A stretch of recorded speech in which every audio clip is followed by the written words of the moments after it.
Ah, isso aí foi só uma revolta de marinheiros indisciplinados, revoltosos, fazendo. Essa frase aparece muitas vezes quando se fala da revolta da Chibata. Mas se fosse apenas isso, gente... Ai, ai. Por que essa história ainda está nos tribunais mais de 100 anos depois? Por que é que nesse momento existe um novo processo contra a União envolvendo a Marinha do Brasil? Quem entrou com a ação foi Adalberto do Nascimento Cândido, o nosso querido Candinho, filho de João Cândido, o Almirante Negro. A família quer que o Estado brasileiro finalmente cumpra integralmente as leis que reconheceram a anistia ao líder da revolta da Chibata e repare uma injustiça histórica óbvia que se arrasta há gerações. Mas o processo também responde a uma outra questão, uma fala recente do comandante da Marinha. Segundo a ação judicial, um documento enviado à Câmara classificou a revolta da Chibata como uma deplorável página da história nacional.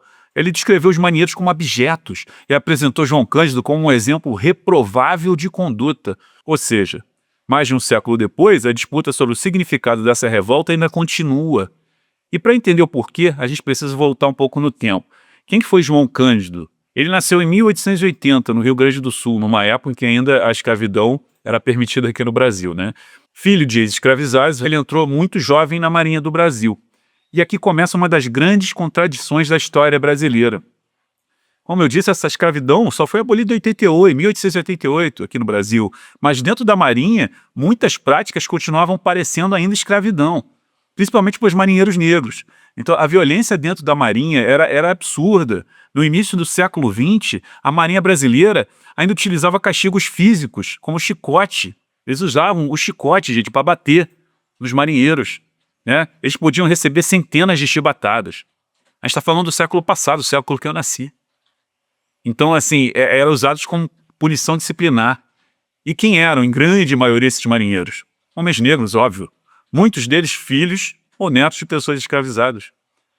Então, a revolta da Chibata, né, em 1910 ali, aconteceu de fato depois que o marinheiro Marcelino Menezes ele recebeu 250 chibatadas. E aí a revolta explodiu. Os marinheiros tomaram controle de alguns dos navios mais poderosos da Marinha Brasileira. Não só da Marinha Brasileira, tá, do mundo. Entre eles o encouraçado Minas Gerais. E quem que liderou o movimento? João Cândido. Ele não queria tomar o poder, ele não queria derrubar o governo. A reivindicação era simples, era o fim dos castigos corporais na Marinha, o fim das chibatadas. O governo prometeu anistia naquele momento, né? Prometeu acabar com esses castigos físicos. Aí os marinheiros, beleza, vamos lá, entregaram os navios. Mas logo depois, o acordo foi quebrado. Muitos marinheiros foram perseguidos, presos, foram mortos, foram levados de um navio lá para a Amazônia, fuzilados, jogados no mar. E João Cândido ele foi preso em condições brutais, foi enterrado na Ilha das Cobras, né? Jogaram cal, vários marinheiros morreram, mas ele sobreviveu e passou o resto da vida marginalizado, num hospício.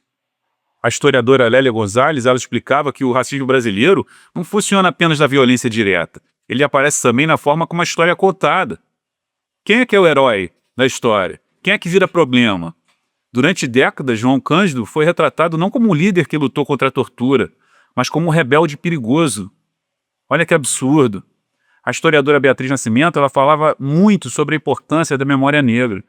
Para ela, recuperar essas histórias é uma forma de reconstruir a presença negra na história do Brasil. É isso que a Courtney faz, né, desde 1980. Porque muitas vezes os personagens negros aparecem apenas como figurantes, ou são apagados, ou são distorcidos. É o que acontece exatamente aqui com o João Cândido. Ele é um exemplo clássico do que está acontecendo. Então, assim, uma reflexão aqui, né, indo para o final do vídeo, João Cândido ele lutou contra algo muito simples, o direito de um trabalhador não ser torturado. Hoje isso parece que é óbvio, né, mas naquele momento era uma revolta. E talvez a pergunta mais importante seja essa: por que ainda é tão difícil reconhecer completamente essa história? Por que a Marinha não admite o erro, né, em conduzir os seus trabalhadores? Por que ela não admite que se estava errado?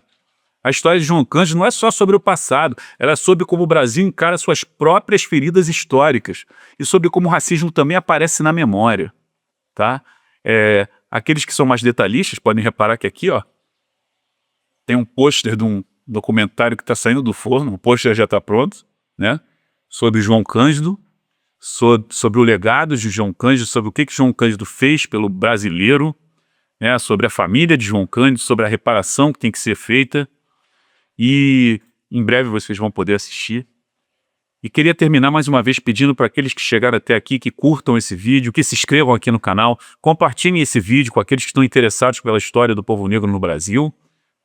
Mais uma vez, eu sou Davi Obadia, esse é o canal Branco Aliado, eu espero que todos fiquem bem, até o próximo vídeo.